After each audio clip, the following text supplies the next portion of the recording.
Eu sou Clêmax Couto Santana, sou professor da Faculdade de Medicina da Universidade Federal do Rio de Janeiro e gostaria inicialmente de dar boa tarde a todos, agradecer o convite do portal Boas Práticas que foi feito pela doutora Maria Gomes.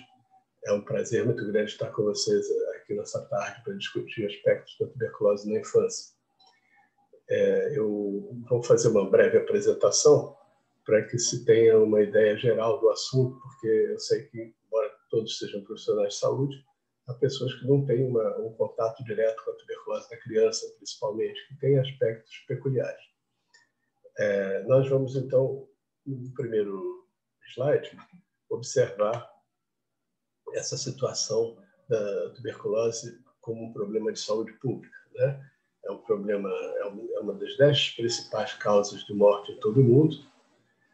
No Brasil, a incidência aproximadamente de 35 casos por 100 mil habitantes, com pequenas variações. E um detalhe é que houve tendência de aumento da tuberculose, do diagnóstico, pelo menos, da tuberculose na infância nos últimos tempos, nos últimos anos.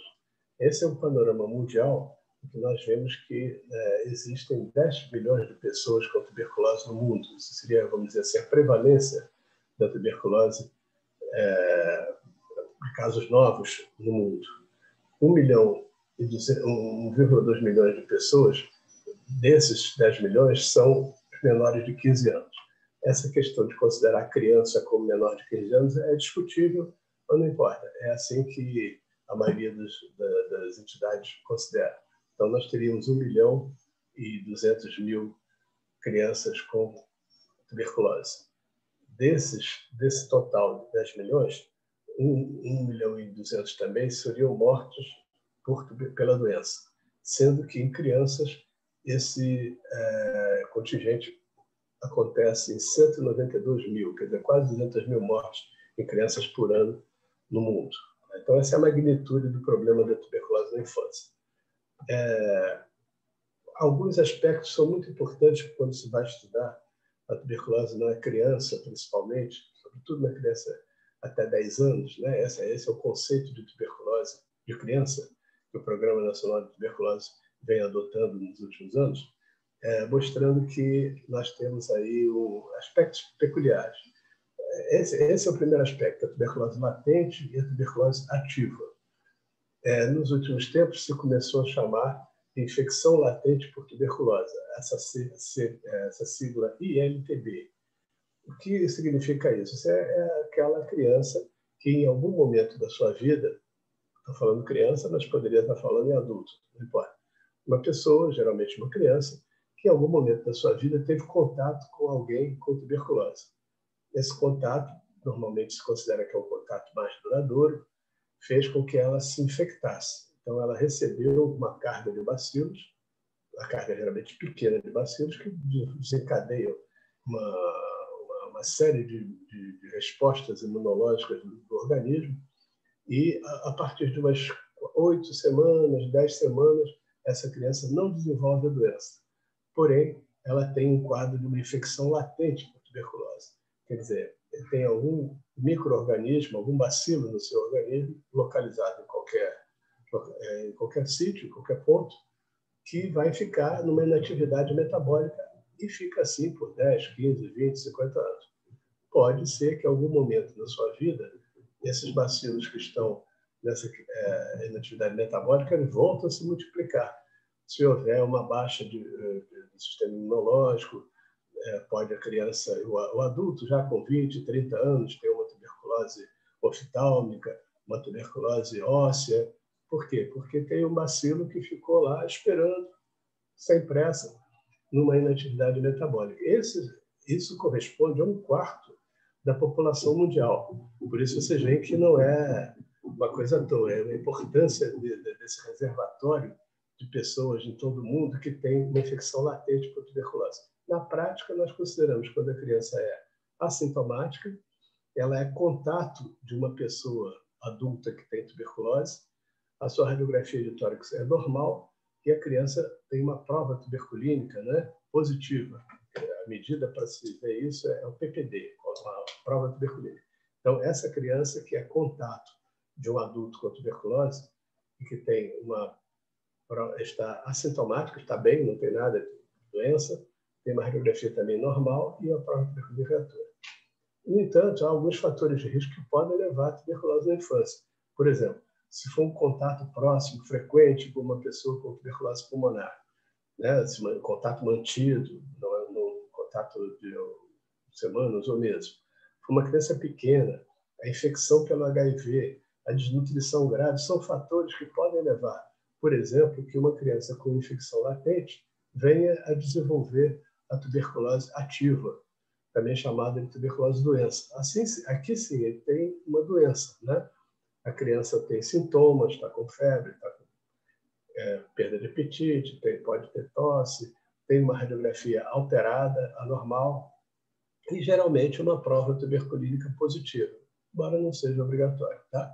Então, essa diferença entre infecção e LTB, infecção latente, e a tuberculose ativa, às vezes na criança, sobretudo na criança pequena, é difícil de ser feita. Mas isso, evidentemente, que nós vamos discutir à medida que haja alguma pergunta nesse sentido.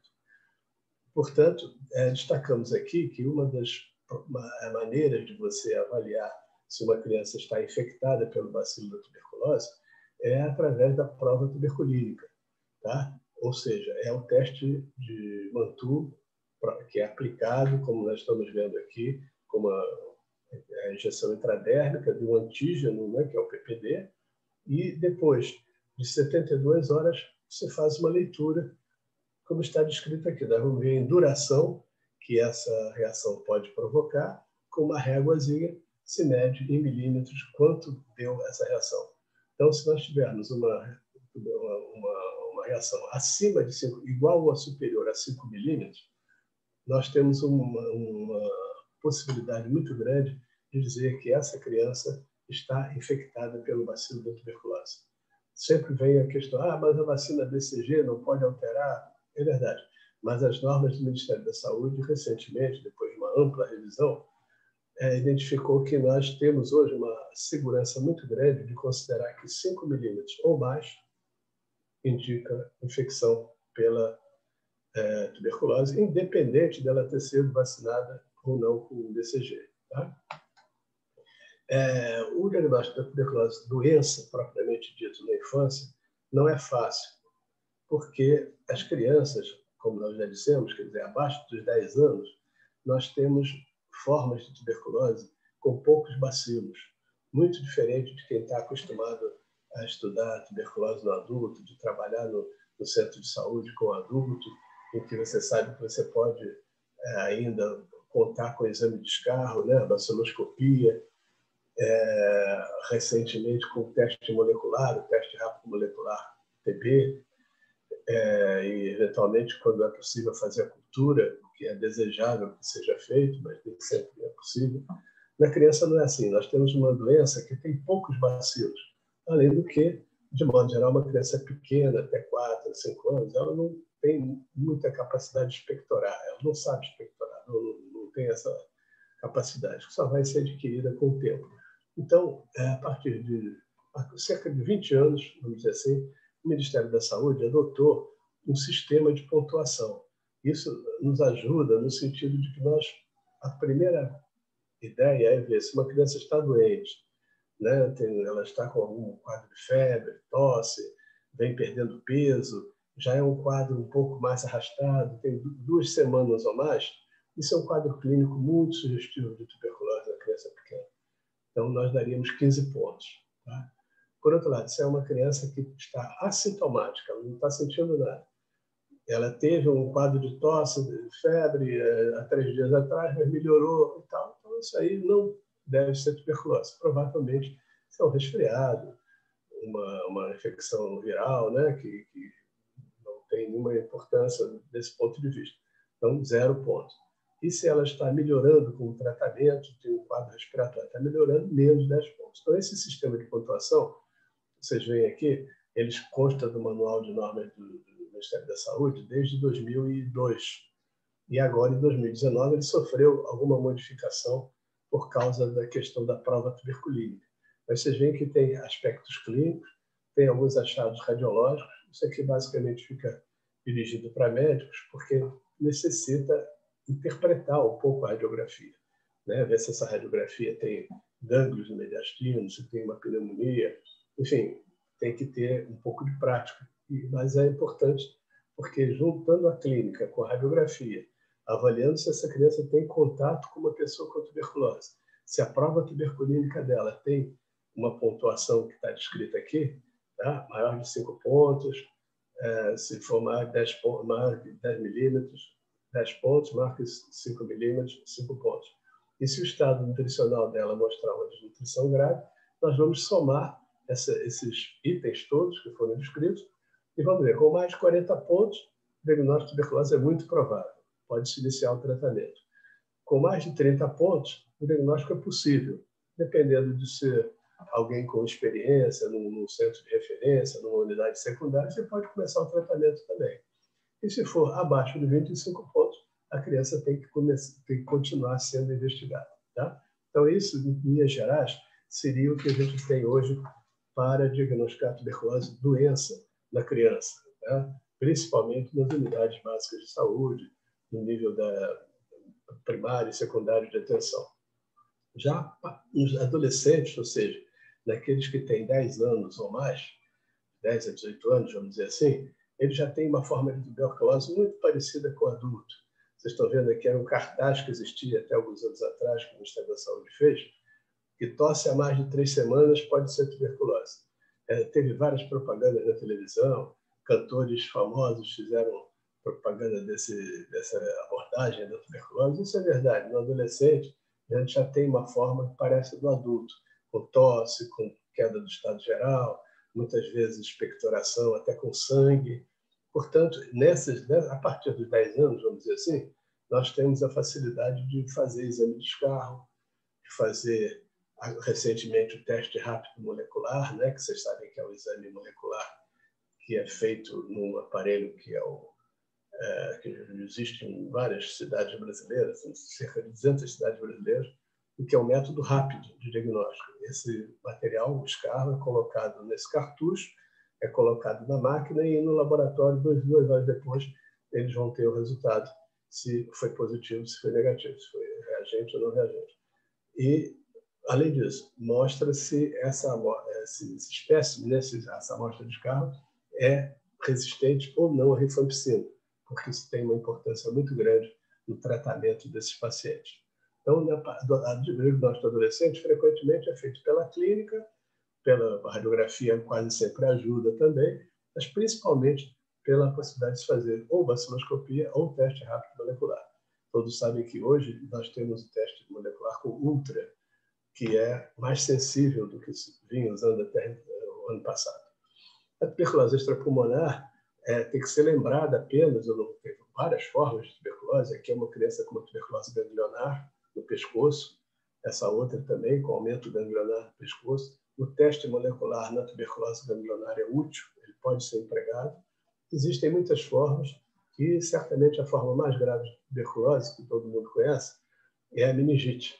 E essa meningite é uma forma que frequentemente está relacionada com formas graves, com sequelas e às vezes até com óbito. Infelizmente, ela é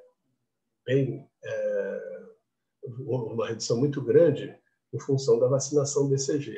Isso todo mundo acho que tem essa noção. Isso é só uma foto histórica para vocês verem como era o tratamento de crianças há um século atrás, né, em 1918, num sanatório americano. Não tinha remédio, não tinha nada, então as criancinhas ficavam no sol, buscavam dar uma boa alimentação para elas, repouso, ia dormir depois do almoço, e esperava-se que assim o sistema imunológico dela reagisse e, portanto, a criança ficaria curada da doença. Não é assim, né? Hoje a gente sabe que, felizmente, a partir da década de 1940, já há tratamento da tuberculose, é uma doença considerada curável, melhor dizendo, e agora, nos últimos anos, de 2020 para cá, um ano e pouco, nós já temos as doses fixas combinadas dispersíveis. Então, isso foi um avanço muito grande, porque até recentemente tem que pegar essas pílulas, cortar, macerar, ver metade do comprimido, misturar com uma mão, não sei o que, dar para a criança. Agora não, você tem essa disponibilidade do medicamento dispersível, a criança pode tomar com uma pequena quantidade de líquido. E isso já existe na rede pública há mais de um ano. Finalizando, nós temos que chamar a atenção da prevenção da tuberculose. A vacina BCG, acabamos de falar nela, é uma vacina que previne contra formas graves de tuberculose, deve ser feita em todos os recém-nascidos. Em muitos locais, aqui do Rio mesmo, em algumas maternidades, o bebê já sai vacinado. E é uma vacina que tem que ter um aplicador, uma pessoa que tem experiência para aplicar uma vacina intradérmica numa criança pequena, no bebê. É uma aplicação que tem que ser bem executada. Nós vamos esperar que haja uma evolução, a forma de uma pápula, depois de uma induração, de um amolecimento. Por último, se forma uma crosta e, por último, uma cicatriz. Então, depois de mais ou menos 10 a 12 semanas, nós vamos ter esse tipo de evolução e a criança fica com a cicatriz vacinal.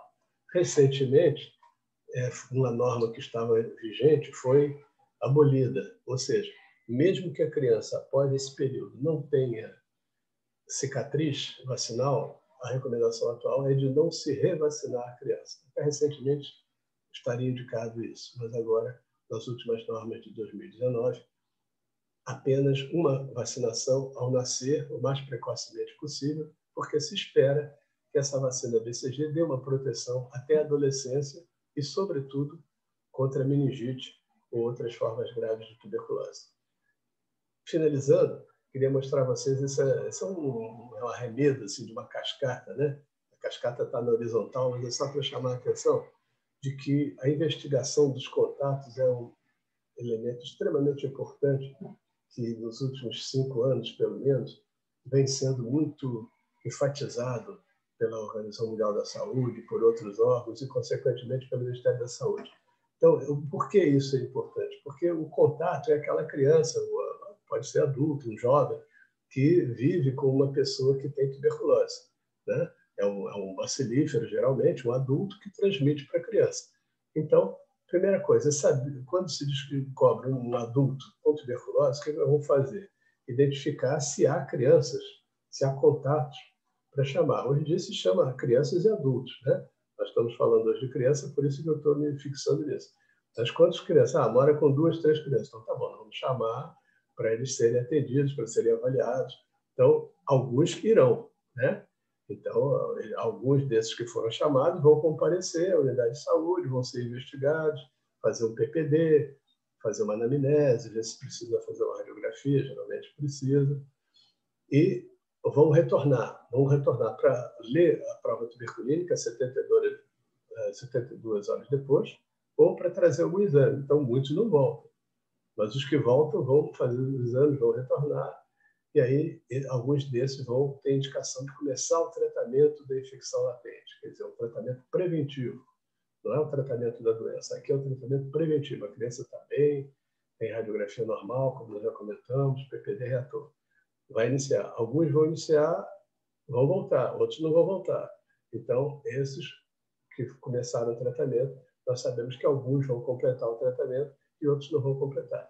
De modo que vocês veem que há vários gargalos para que essa investigação seja exitosa, não é? Que a gente consiga efetivamente chamar aqueles contatos, eles sejam investigados, sejam tratados, concluam o tratamento. E se sabe hoje em dia que no mundo, não é só no Brasil, no mundo, mais de 40% dos contatos sequer são investigados. Eles não são localizados, não são chamados para comparecer ou não vão por alguma razão ou por outra. Então, essa investigação de contatos é muito importante. Então, eu acho que nessa breve introdução, nós chamamos atenção para vários aspectos que eu acredito que vão levar a perguntas, não é? E eu estou aqui com todo prazer para responder aquilo que eu souber. Muito bem, já tem uma pergunta aqui na tela. A primeira pergunta: quando os profissionais de saúde da atenção primária devem suspeitar de tuberculose na infância? Algum encaminhamento específico deve ser feito? Então, respondendo a essa primeira pergunta, eu acho que, de alguma maneira, nós nos lembramos dessas duas situações, não é? Quando nós temos uma criança, e geralmente na atenção primária é isso que ocorre, quando você tem uma criança que é contato de um adulto com tuberculose, né, ele convive com uma pessoa com tuberculose, pode não ser pai, mãe, nem nada, mas alguém que mora no mesmo quintal, que tem a mesma, assim, um contato próximo, ele é um candidato, ele deve ser investigado. Se a criança está assintomática, nós vamos fazer a investigação do contato, com prova tuberculínica, radiografia de tórax. Quando a criança estiver sintomática, está com febre, perdeu peso, não sei o que, ele deve ser encaminhado para o ideal é que ele seja visto por uma pessoa que tem algum treinamento na tuberculose da infância, que ele vai fazer aquele sistema de pontuação, como nós já acabamos de mostrar, e se concluir que aquela criança tem tuberculose, ela tem que iniciar um tratamento. Quando há dúvida, quando a pessoa que está fazendo essa investigação não se sente muito à vontade, o ideal é que ele procure uma referência e aí essa criança vai ser revista, não é? Porque nós sabemos que não é pegar um potinho e dizer para ela escarrar para fazer exame de escarro, que não vai acontecer nada, né? Sobretudo uma criança pequena, com abaixo de 5, 6 anos. Tá bom? Pergunta 2. Quais os cuidados que devem ser recomendados para familiares e contatos de crianças diagnosticadas? É de Tatiana Albuquerque, São Paulo. A primeira pergunta não veio identificado, de modo que eu não disse o nome da pessoa, porque quem mandou a pergunta não se identificou. Mas a Tatiana Albuquerque, São Paulo, pergunta os cuidados que devem ser tomados com familiares. Quando uma criança é diagnosticada com tuberculose, a princípio, nós estamos comentando que criança seria até 10 anos, nós podemos dizer que a grande maioria delas não é bacilífera, ou seja, elas não têm tuberculose confirmada por bacilo, presença de bacilo nas secreções, no caso, né? O que transmite é aquela pessoa que tem bacilo, ele está tossindo, jogando os bacilos no ambiente. A criança não, ela não vai acontecer. Se for um jovem, a partir de 10, 11 anos, por aí, já é possível. Esses podem ser o que se chama de uma fonte de contágio. Ele, no ambiente com outras pessoas, ele pode transmitir. Os cuidados gerais são cuidados de higiene. Quer dizer, a criança, primeiro fato, é começar o tratamento, né? Só com isso, ela praticamente já perde o seu poder de infectar outras pessoas. Cuidados de evitar tossir, botar a mão na boca, não há necessidade de separar pratos, colheres, lençol, nada disso, porque não é assim que se transmite a tuberculose. De forma que ele pode ter uma vida normal. Normalmente, quando é um adolescente, se recomenda que ele se afaste do colégio por um período. Mas a gente sabe que quando ele chega a ser diagnosticado, geralmente, se for o caso, ele já transmitiu para outras pessoas, né? Ele estava tossindo, não sabia que estava doente, e estava transmitindo a doença. Mas os cuidados são cuidados gerais, e a criança em si não é uma fonte de contágio. Já o adolescente pode ser. Portanto, ele se afastaria da escola, ou ter alguns cuidados possíveis, botar a mão na boca, essa coisa toda. Apenas isso, tá? Um ambiente aberto, a gente sabe que isolamento hoje em dia é complicado, até para a Covid, né? De modo que a gente tem que entender que um período de uns 15 dias, que é o período do uso da medicação, que tem um pouquinho mais de risco. Eu acho que houve aqui bom, estou vendo que tem uma outra pergunta.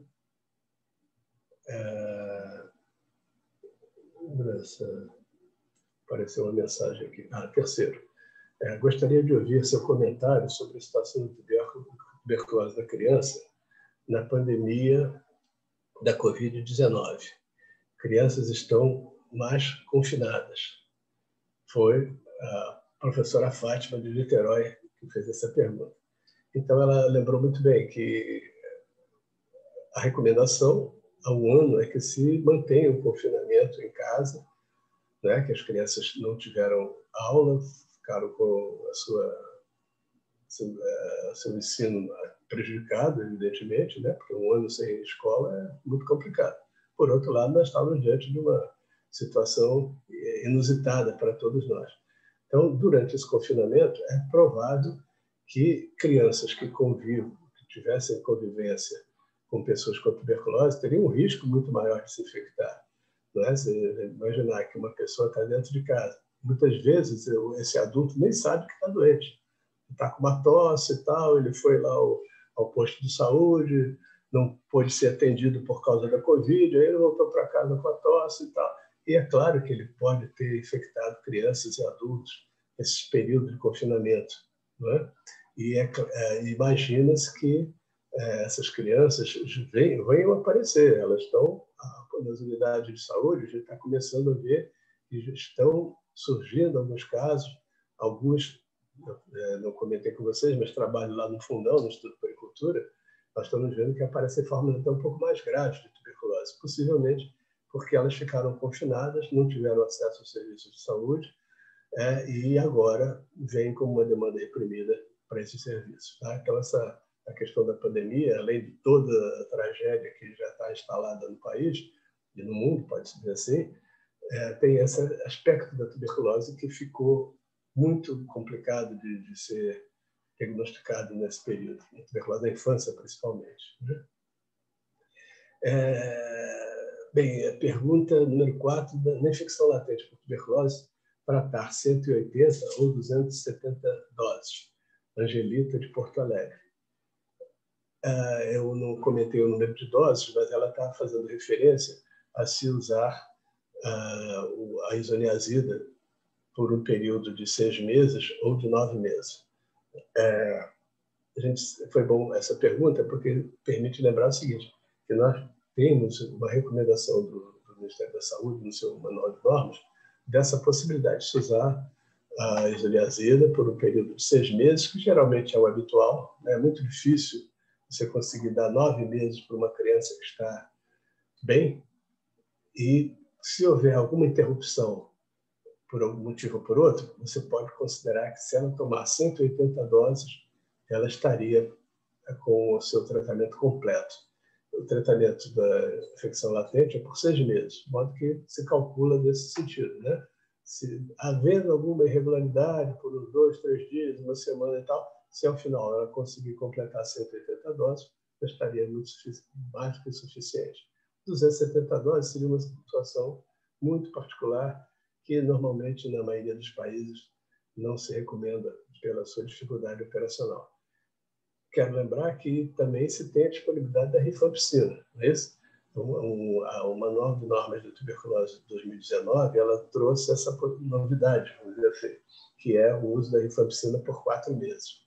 Então, isso é uma possibilidade de você encurtar o tratamento e, teoricamente, muito bom, porque para crianças pequenas, nós temos a rifampicina suspensão. Isso facilita mais do que usar uma medicação em comprimidos. De modo que fica com essa outra possibilidade, ou rifampicina 4 meses, ou isoniazida 6 meses. Em caso de pais com tuberculose e recontaminação, repetir PPD em tratamento nas crianças? Eu estou entendendo que a recontaminação, vou interpretar, não sei se é bem isso, mas vamos dizer o seguinte, tem uma pessoa com tuberculose dentro de casa, tratou. Algum tempo depois, essa mesma pessoa, um adulto normalmente, adoeceu, ou um outro adulto adoeceu, né? Uma pessoa que conviva com essa criança, pergunta se tem que repetir o PPD. Não é isso. De modo geral, a recomendação é que quando você faça, vamos imaginar que nesse primeiro caso a criança fez PPD, fez a prova tuberculina. Se foi reatora, acabou, tá? Não precisa repetir. Então, não vamos saber se ele ficou mais reator ou menos reator. Se ele é reator, está resolvido o caso, é reator, está infectado pelo bacilo. Vai ficar um pouco difícil se daqui a 2, 3 anos uma outra pessoa dentro de casa tiver tuberculose ou aquela mesma pessoa recair, né? Então, a princípio, não se recomenda repetir a prova tuberculínica se for maior do que igual ou maior que 5 milímetros. Se for inferior a 5 milímetros, sim. Aí sim, ele era não reator e agora tornou-se reator. Tá? Só para lembrar, aquelas crianças que são não reatoras, têm PPD não reator, devem repetir esse PPD 8 semanas depois, caso sejam contatos. Tá? A gente deve fazer a repetição para ver se houve uma viragem. Pergunta 5. Você falou que há uma tendência de aumento dos casos no Brasil e no mundo. A que se deve? Onde estamos falhando? Bruna, Brasília, Distrito Federal. Bem, a tuberculose na infância, assim, classicamente, ela é considerada um espelho da tuberculose do adulto, da tuberculose geral, da população geral. Né? Porque quando as medidas de controle não são efetivas, você começa a ter maior número de crianças infectadas e, consequentemente, maior número de crianças doentes. Então, isso, em muitas partes do mundo, é verdade. Você tem, vamos dizer assim, mecanismos de controle que são ainda insuficientes. Às vezes, uma baixa cobertura vacinal com BCG, em alguns lugares do mundo, a dificuldade de obter medicação. No Brasil, o programa de controle da tuberculose é um programa muito sólido, né? Ele começou na década de 1930 e vocês sabem que houve uma preocupação muito grande com a tuberculose nos últimos 20 anos. Já foram publicados 3 manuais, então há um grupo de pessoas, de peritos que se reúnem e tal. E as dificuldades que nós temos no país são até pela sua extensão, pela diversidade, pela capacidade às vezes, de capilarizar ações de controle. O diagnóstico pode estar retardado. De uns anos para cá surgiu um problema com a tuberculose multiresistente, que ainda no Brasil, felizmente, não é um problema sanitário grave, mas vem aumentando o número de casos. Então, são vários fatores que a gente vê. A cobertura vacinal por BCG caiu, não só por BCG, por outras vacinas também, mas por BCG também caiu por vários motivos. Então, há vários. E, além do mais, tem um outro aspecto que, vamos dizer, seria positivo, entre aspas, que é a melhora da capacidade de diagnóstico. Então, à medida que você capacita mais pessoas para fazer o diagnóstico, isso vai levar indiretamente ao aumento do número de casos. Tá? Pergunta número 6. Quando fazer a prova tuberculínica, pode ser feita para crianças em qualquer idade? Josiane, de Campina Grande. Sim, a prova tuberculínica ela pode ser feita em qualquer idade. De modo geral, quando há necessidade disso, pelo fato da criança ser contato, essa prova tuberculínica não tem problema de idade. A única situação particular seria no recém-nascido. Tá? Então, isso é uma questão que não nem cheguei a tocar no assunto, mas uma criança que seja um recém-nascido, filho de uma mãe que esteja com tuberculose, bacilífero, ou então que vá conviver na sua casa com outras pessoas que possam ter tuberculose, essa é uma situação muito particular. Essa criança, você não faz nem o PPD, você começa a chamada quimioprofilaxia primária, ou seja, começa a administrar a isoniazida para a criança antes de fazer a vacina BCG e não há necessidade de fazer PPD. Outra questão, não há necessidade de fazer o PPD, por exemplo, daquelas crianças ou adultos, seja que foram infectados pelo HIV e que têm contato com pessoa com tuberculose. Tá? Então, esses você pode começar a isoniazida. Então, são 2 situações praticamente. O recém-nascido, que tem que começar, antes de fazer vacina BCG, você tem que protegê-lo da isoniazida, ou um caso de um infectado pelo HIV que não necessita, não é que não possa fazer, pode fazer, mas não necessita fazer pelo risco que ele tem de desenvolver a doença, tem que ser tratado. Tá? Se não ficou claro, a Josiane pode até refazer a pergunta, não sei se era exatamente isso que ela queria. Outra pergunta, qual o grupo de risco para a tuberculose na infância? Poderia falar um pouco sobre as crianças com doenças crônicas? Maria José, Garanhuns, Pernambuco.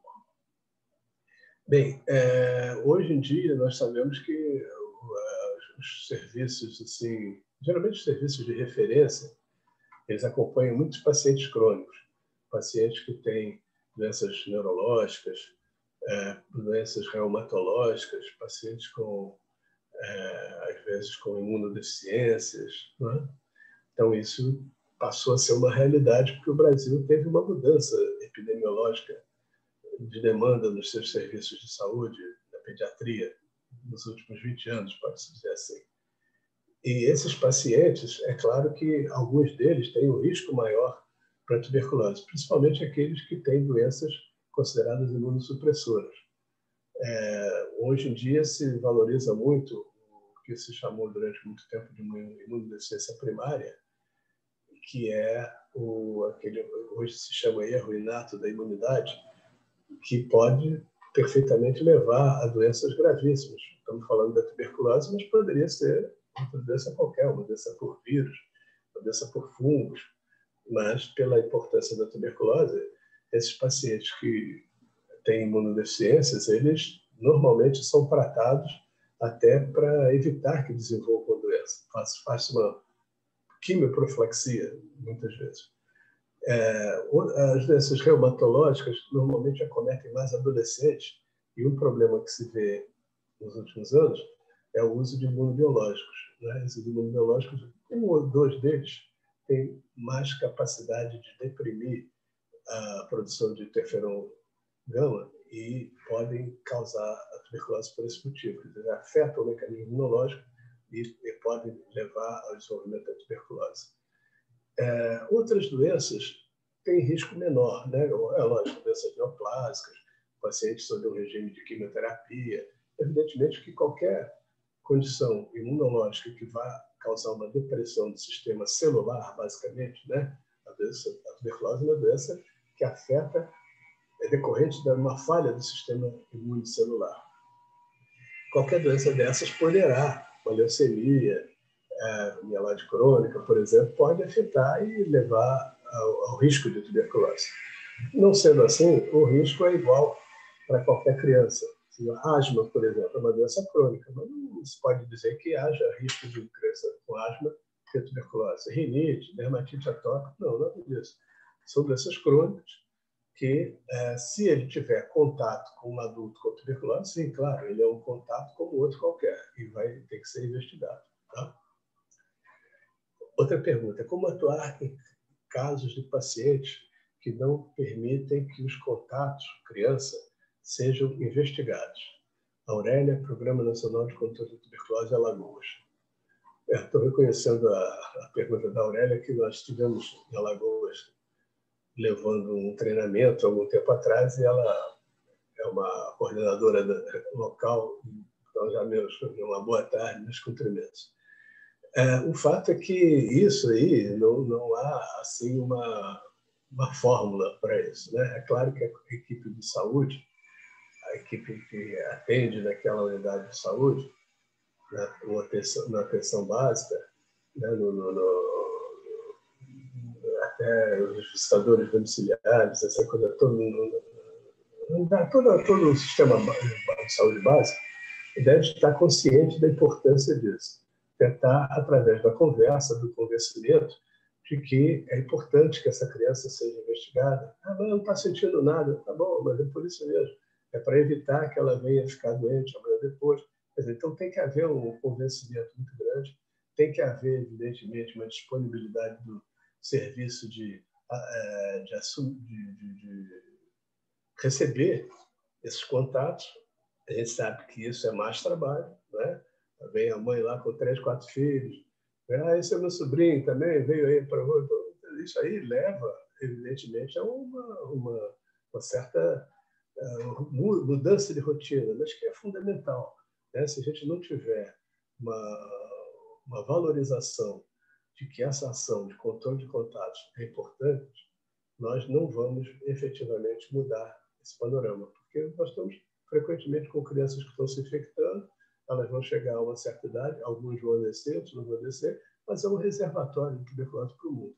Então, eu não tenho assim nenhuma outra forma para isso. Quer dizer, não há, por exemplo, em alguns países que você bota a força policial, né?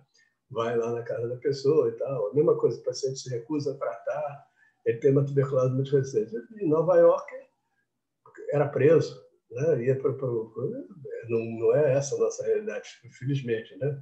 Embora, infelizmente, quando ele não vai mesmo. Se a gente não tiver uma preocupação voltada para a importância do controle de contágios, essa ação fica muito prejudicada.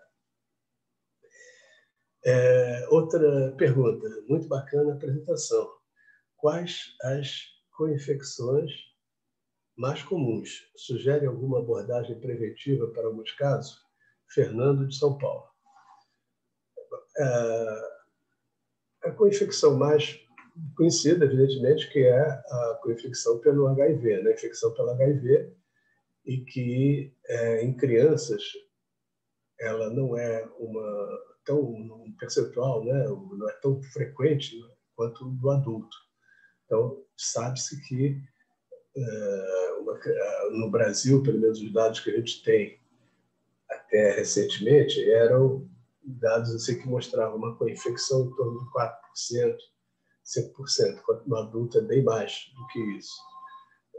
Isso nos traz assim, uma certa tranquilidade, embora a recomendação oficial pelo Ministério da Saúde, no seu manual de normas, já há algum tempo, né, desde 2010, é que se solicite o teste de HIV para toda criança que recebe diagnóstico de tuberculose. Caso suspeito, pelo menos, você está com uma suspeita forte de tuberculose, dentre os exames que você deve fazer, um deles é a pesquisa de HIV, porque é uma infecção que, evidentemente, traz um risco maior. As formas de tuberculose na criança infectada pelo HIV aparentemente são iguais à da criança não infectada pelo HIV. Por isso é que o diagnóstico é mais ou menos idêntico. Lógico que a criança infectada pelo HIV poderá ter outras doenças, né? Infecções respiratórias de várias causas, bacterianas, virais, infecções por fungo. Então, isso tudo torna esses pacientes um pouco mais difíceis de serem abordados, de serem investigados.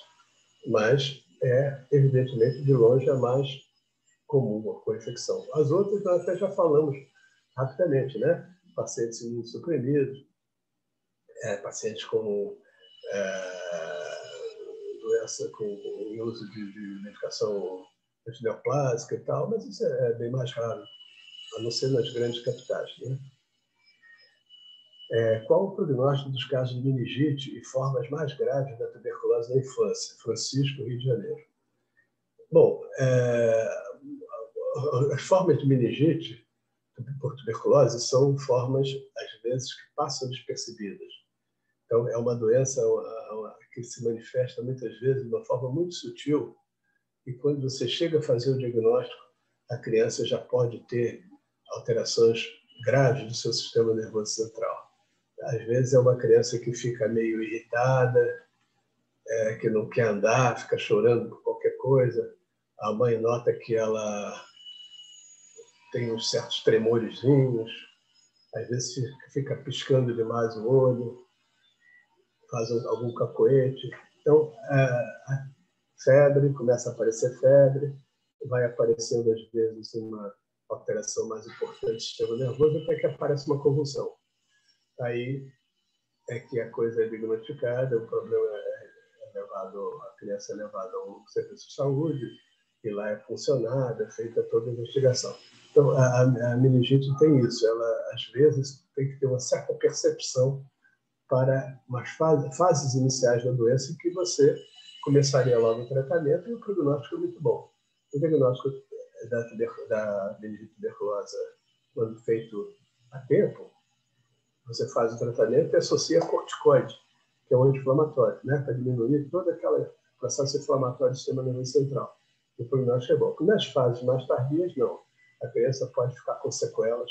Uma delas é a cegueira, outra a possibilidade de convulsões, ficar com um quadro de epilepsia, vamos dizer assim, e sequelas motoras. Não é? A criança pode ter uma hemiparesia, uma paralisia mesmo de algum desnível do corpo. Então, é uma criança que fica sequelada ou, evidentemente, que o pior de tudo é ir ao óbito, né? Que não é tão raro assim. A criança com forma grave de tuberculose, ela vai ao óbito. E, portanto, a gente às vezes perde a oportunidade de fazer o diagnóstico a tempo. De todo modo, a vacinação BCG no Brasil, ela conseguiu reduzir muito os casos de meningite por tuberculose, e por isso é que se reitera a importância de vacinar a criança o mais precocemente possível. Tá? Como interpretar no paciente com TB miliar e meningoencefalite o exame do líquor GeneXpert indeterminado? Não vi o exame. Obrigada. Vera Lúcia Oliveira, também nossa amiga Vera, aqui do Rio, que pergunta sobre a questão do GeneXpert indeterminado.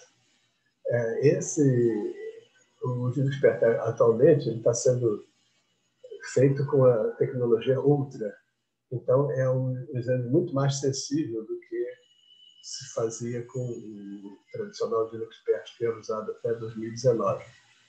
É um exame que, para criança, ele tem essa importância muito grande porque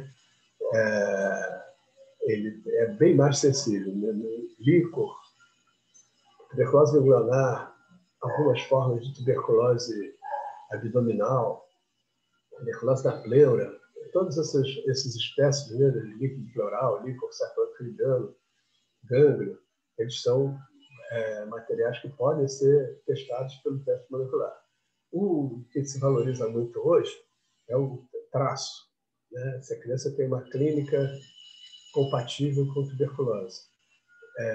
Tem, evidentemente, um desses materiais com traços que se valoriza, né? A recomendação do Ministério da Saúde é que isso é um sinal de que tem pouco bacilo, mas tem bacilo. Né? Tem fragmentos do DNA do bacilo, portanto, esse paciente deve ser tratado. Agora, o exame determinado, aí não há nenhuma rotina feita. O certo é você repetir, ou então, faça os dados clínicos tratar o paciente com esse laudo. Né? Quer dizer, o que vale para nós muito hoje em dia na infância são os 3 traços. Isso sim. Né? Então, obrigado também, Verinha. Quando estará disponível a apresentação líquida dos medicamentos para o tratamento da tuberculose em pediatria? Bom, eu sei que em vários lugares já se dispõe dessa medicação há um ano, mais ou menos. Houve uma comunicação, uma nota técnica do Ministério da Saúde no início de 2020, coincidiu com a pandemia, e tudo isso ficou muito complicado. Né? Depois todos acompanharam a situação do Ministério da Saúde durante a pandemia, de modo que eu não preciso fazer comentários a respeito. Mas o fato é que é disponível. Claro que a distribuição deve estar sendo um pouco difícil, deve ter, às vezes, que ter uma articulação maior com as secretarias locais, mas aqui no Rio, por exemplo, onde eu trabalho, já se dispõe desses medicamentos há um ano. E, portanto, eles são disponíveis. Mas é possível que em alguns lugares tenha que haver uma articulação com o nível central para conseguir esse tipo de medicação. Trabalho com expostos ao HIV. Muitas vezes os pais se recontaminam com tuberculose por tratamento inadequado ou resistência à rifampicina. As crianças são investigadas e com PPD maior que 10 milímetros tratam por 6 meses a ILTB. Se os pais se recontaminam, devo investigar novamente a ILTB da criança ou considero tratados uma única vez? Bom, essa situação também não há uma rotina. Não se tem escrito com todas as letras no manual de tuberculose o que fazer nesses casos. Há uma certa tendência, vamos dizer assim, a partir de dados da literatura, de experiência prática em muitos locais, que você fazendo um tratamento da ILTB adequadamente, hoje em dia você sabe que poderia ser até com mais de 5 milímetros, não é verdade? o PPD pode ser maior que 5, ele já é um candidato ao tratamento de infecção latente. Então, se ele faz esse tratamento adequadamente por 6 meses, nós vamos considerar que essa criança tem quase que um reservatório de chance de não adoecer nos próximos 2 anos. Esse número é meio mágico, né? Não sei se é 2 anos, 3 anos, não sei. Mas o fato é que há uma tendência de se considerar que essa criança, se ela foi tratada corretamente, ela estaria protegida por esse período. Claro que depois, 4, 5 anos depois, vale a pena você reavaliar, né? Uma criança que está agora com 6, 7 anos, mas ela se tratou quando tinha 2. Então, ela tem que ser reavaliada do ponto de vista clínico, fazer nova radiografia de tórax. Se o PPD já era reator, não precisa, já comentamos isso, né? Se a criança está bem, está assintomática, já sabe que tem o PPD reator desde aquela época, você vai só investigar clinicamente, fazer a radiografia e poderá até repetir o tratamento da infecção latente. A tendência é que com mais de 2, 3 anos você repita. Tá? Também não vai repetir indefinidamente, né? Até por mais uma vez e aí acompanha. O teste molecular pode ser feito com material do lavado gástrico de líquor, Flávia Souza, Rio de Janeiro. Sim, pode ser feito, sim. Na primeira, vamos dizer, na implantação do teste molecular no Rio, havia 4 laboratórios públicos que faziam esse exame, 4 ou 5. Acho que o quinto era do Hospital Rafael de Paula Souza, em Curicica, que atendia basicamente só os pacientes daquela unidade. Mas esses laboratórios, alguns deles, tinham muita dificuldade de fazer o teste molecular com lavado gástrico. Então, havia questões técnicas que o pessoal do laboratório, alguns laboratórios, não faziam. Mas eu acredito, não posso garantir, mas eu recentemente acho que todos estão fazendo e é possível de fazer. Tem se feito com lavado gástrico, com qualquer outro material, líquor, aspirado de gânglios, tá? Isso tudo é possível fazer. O lavado gástrico a gente procura reservar para aqueles casos de dúvida, né? De modo geral, o que a gente recomenda é que você use o sistema de pontuação. Se você consegue fazer o diagnóstico por ali, resolveu o caso. Não precisa internar a criança, ou então passar uma sonda, fazer lavado gástrico, mais recentemente, descarga induzido. Enfim, não adianta ficar procurando muito bacilo na criança pequena. Você valoriza a clínica, o PPD, contato, essa coisa toda. Mas, desde que haja necessidade de fazer, é possível ser feito. E agora o Ultra, como disse a vocês, tem uma acessibilidade maior e, portanto, é um material que tem que ser considerado. E pode ser feito, sim. Tecnicamente é possível. Criança com menos de 2 anos de BCG, o PPD tem o mesmo significado? Sim, essa pergunta se refere às normas anteriores, como eu disse a vocês. Até 2018, 2019, quando saiu a segunda edição do Manual de Normas, Manual de Recomendações de Tuberculose, tinha essa recomendação. Quer dizer, quando você tinha uma criança vacinada há menos de 2 anos, você considerava o ponto de corte do PPD diferente daquela que tinha sido vacinada há mais tempo, porque se atribuía a questão da influência da vacina BCG sobre a prova tuberculínica, sobre o PPD. Que existe, claro que existe, mas se viu que a maioria das crianças, ainda que tenham sido vacinadas com BCG, o ponto de corte de 5 milímetros, ele é seguro, ele permite que você identifique as crianças que são infectadas se tiverem 5 milímetros ou mais. É provável que um ou outro tenha efeito do BCG, é claro. Né? Todos esses números assim que se utiliza são números porque se vê a maioria dos casos nos estudos populacionais. Mas, a princípio, se sabe hoje que é seguro, com 5 milímetros ou mais, você considerar a criança infectada e, por diferente, fazer a mesma leitura que fazia. Não precisa valorizar o tempo de vacina BCG. menos de 2 anos ou mais de 2 anos, se tiver 5 milímetros, é infectado. Tem que decidir se vale a pena fazer tratamento de infecção latente ou não. Tá?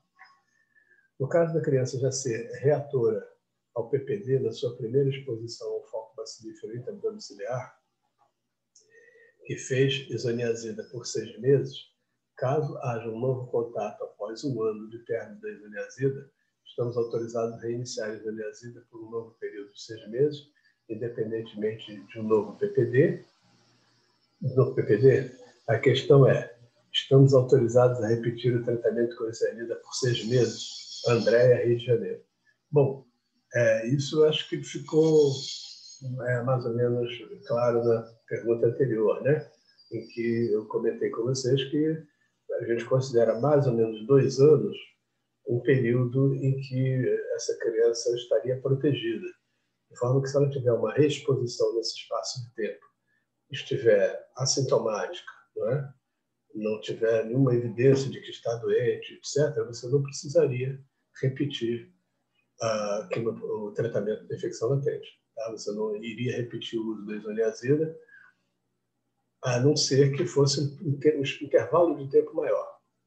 Então, até 2 anos, aproximadamente, se considera que é aceitável. Embora, como eu digo a vocês, não está escrito isso. Isso é uma tendência que todo mundo adota, em geral.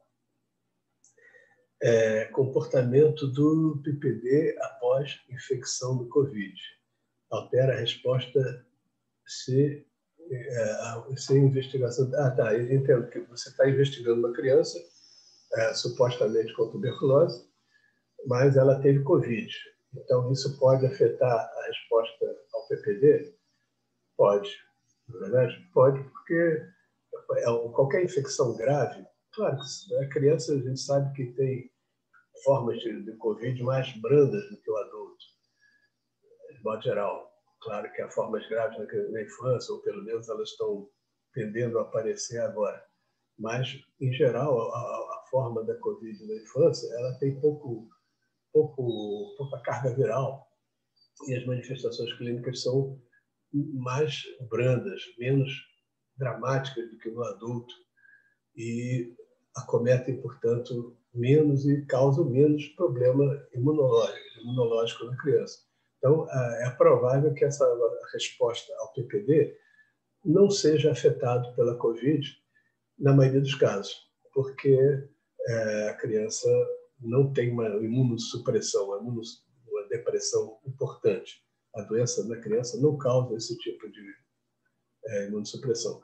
Mas basta lembrar, um sarampo grave, uma varicela grave, qualquer doença mais grave, até uma infecção pelo H1N1, né, uma influenza grave, elas causam uma depressão do sistema imunológico e a resposta na pele pode ficar prejudicada. Então, você tem que investigar por outra forma, não dar tanto peso ao PPD e repetir oportunamente quando a criança estiver melhor. Comportamento do PPD após a infecção do Covid. Altera a resposta. Sim, então essas 2 perguntas, elas... Não, desculpe, eu li a pergunta errada. Olá, sou de Porto Alegre. E quanto ao IGRA, quando pode ser útil? Bem, o IGRA, nós não falamos porque ele não está disponível na rede pública, ou pelo menos por enquanto não está disponível na rede pública. E o IGRA é um teste imunológico também, que avalia se a pessoa está infectada ou não pelo bacilo da tuberculose, e é um teste que é feito in vitro, né? Então, você tira sangue da pessoa que vai ser testado, no caso da criança. Há 2 métodos que podem ser empregados. O mais conhecido é o Quantiferon Gold, e esse método vai permitir você identificar a produção de interferon gama pelas células da pessoa que está sendo suspeita, da criança com suspeita de tuberculose. Se for positivo, essa criança está infectada pelo bacilo da tuberculose. A vantagem do IGRA sobre o PPD é porque é um exame mais específico. E o IGRA ele quando ele é positivo, indica que é uma infecção pelo Mycobacterium tuberculose. Enquanto que o PPD, é um teste mais geral, mais inespecífico, e ele vai indicar que é uma infecção por uma micobactéria. Claro que a tuberculose sendo a micobactéria mais comum, a gente tende a achar que está infectado pelo bacilo da tuberculose, mas pode não ser, né? Poderia ser uma micobactéria não tuberculose. Portanto, o IGRA tem essa grande vantagem de ser um teste mais específico e, além do mais, ele é um teste que costuma ser mais precoce do que o PPD. Pelo menos toda a literatura tende a mostrar isso, que você, quando tem uma infecção recente, o IGRA é positivo e o PPD pode ainda não ser. Quando é uma infecção um pouco mais demorada, mais, né, o intervalo do tempo é maior, você pode ter o PPD positivo e o IGRA positivo também. O problema do IGRA na criança é que há muitos resultados indeterminados em crianças pequenas. Portanto, pequenas, os americanos consideram 5 anos, a Organização Mundial de Saúde considera 2. Enfim, o fato é que em criança pequena o IGRA não é muito indicado, mas tem, porque ele tem, no fundo, a mesma resposta que o PPD na prática. Na unidade básica de saúde, o PPD e o IGRA são iguais, e o IGRA é muito mais caro. Então, toda a recomendação, a Organização Mundial da Saúde e o Ministério da Saúde recomendam o PPD, porque ele pode dar o mesmo tipo de informação e não tem problema da idade. Crianças pequenas respondem bem ao PPD e não tão bem ao IGRA. Pode prosseguir para as considerações finais e encerramento. Bom, então, eu entendo que as perguntas foram feitas, né? Eu espero que nós tenhamos dado assim, uma visão geral do problema da tuberculose na infância e como, assim, vamos dizer, se é possível, uma mensagem final, né, num tema tão amplo, chamar a atenção de que é importante o controle de contágio. Quer dizer, nós vamos conseguir reduzir o problema da tuberculose no mundo, né? Isso quem está dizendo não sou eu, isso aí é a Organização Mundial da Saúde. Todos os órgãos ligados por isso mostram que se a gente fizer um bom controle de contato, nós conseguimos reduzir mais rapidamente a doença no mundo. Há uma perspectiva de eliminação da tuberculose em 2050 e vamos ver, pelo menos até 2035 tem uma meta de uma grande redução. Então, o primeiro aspecto é esse: controle de contatos. Tem uma criança que convive com adulto com tuberculose, ele tem que ser examinado. Isso já foi mostrado, PPD, raio-x são exames importantes com isso. E é lógico que se a criança que tem contato tiver com sintomas, estiver doente, tem que ser investigado para tuberculose também e vai ser tratado adequadamente. A vacinação BCG tem que ser mantida, né? Não há nenhum argumento lógico para que se diga que não se deve vacinar uma criança com BCG hoje em dia, no Brasil.